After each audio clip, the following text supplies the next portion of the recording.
Le corps change sur plein d'aspects. La peau devient beaucoup plus sèche, ça gratouille un peu de partout, ce qui n'est pas forcément très agréable. Après, il y a quelque chose qui est quand même perceptible dès le début, mais qui se ressent encore plus au deuxième trimestre, c'est le changement de tour de poitrine. Moi, je pensais que c'était un mythe. Non, c'est une réalité. On prend vraiment 2 à 3 tailles de poitrine, ce qui peut être un peu déroutant. On se sent un peu comme une Lolo Ferrari qui, tout d'un coup, aurait un décolleté démesuré. Donc, on est beaucoup plus pulpeuse. On a une poitrine plus généreuse, les hanches s'arrondissent un peu. C'est pas toujours non plus facile à vivre. Parce que cette icône de la femme pulpeuse, on est quand même dans une société où on voit des femmes très minces, on fait toujours attention à ce qu'on mange. Et là, même si on fait attention à ce qu'on mange et qu'on sait que c'est pour le bien du bébé, eh ben on n'a plus la même image de soi. On a une image un peu déformée.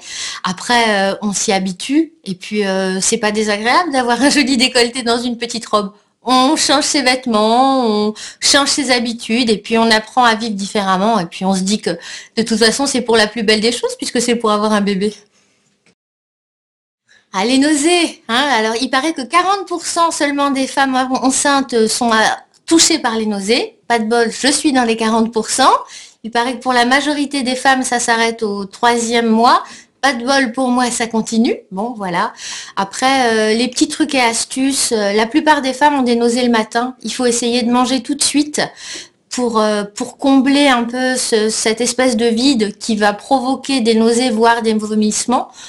Personnellement, on m'avait toujours dit que les nausées c'était le matin, c'est pas vrai. Moi, j'ai eu toutes mes nausées le soir. En général, entre 18 et 19 heures et entre 22 heures et minuit. Donc, il faut absolument prendre un petit goûter le matin, prendre un petit goûter à 4 heures, fractionner les repas, essayer de pas manger trop gras, de pas manger non plus trop salé ou trop épicé. Et puis après, écouter quand même ses envies. Alors moi, j'ai de la chance, mes envies, c'est carottes râpées et jus de pamplemousse. C'est peut-être pour ça que j'ai pris que 6 kilos. Si ça avait été du gâteau au chocolat, j'aurais peut-être fini comme une baleine. Mais s'écouter en tout cas un minimum. Et puis, ouais, bien fractionner les repas.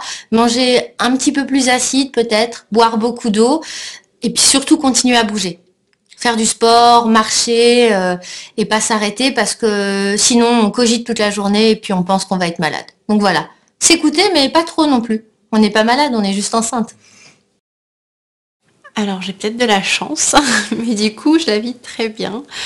Mes premiers mois, j'ai pas eu de nausées, pas de ballonnement. J'avais juste mes petites fringales, voilà, qui sont arrivées, mais du coup j'ai très bien vécu. Après, au niveau de ma peau, par contre, oui, j'ai eu la peau plus sèche, donc du coup j'ai hydraté beaucoup plus. Voilà. Et puis en prévention aussi. Alors en fait j'utilise pas mal de produits. Après c'est vrai que j'ai une peau qui est très sèche, mais je suis aussi plein d'allergies. Quand on a une peau sèche comme la mienne, on a tendance en fait à prendre des crèmes ou même des huiles en fait qui sont assez agressives pour la peau. Moi malheureusement ça me fait encore plus de boutons, donc c'est pas du tout adapté. Et là aujourd'hui c'est vrai que j'ai plutôt du mal en fait à trouver le produit en fait qu'il me faut. Je me suis beaucoup renseignée en fait c'était beaucoup sur les sites internet. Sinon, ça a été aussi mon entourage et ma mère qui m'ont renseigné un peu sur tous ces désagréments. Ils m'ont surtout rassurée, ils m'ont dit que c'était quelque chose de normal, qu'on pouvait pas faire grand chose sur par exemple les nausées ou la montée d'acné ou la poussée d'acné, pardon. Voilà, c'est des choses qui partaient automatiquement, donc ils m'ont surtout rassurée. Voilà. Dans le milieu médical, entre guillemets paramédical, on sait que la grossesse, c'est un bouleversement hormonal et que en fonction donc, de la durée de grossesse, l'évolution de la grossesse, vous avez toutes les hormones qui vont dans tous les sens et vous avez notamment les vergetures qui apparaissent, vous avez... Là, par contre, ça, c'est un avantage des cheveux magnifiques, ça.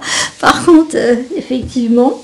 Mais effectivement, les vergetures, c'est un gros souci. Hein. C'est vraiment, moi, je pense, un des plus gros soucis qu'ont les femmes enceintes.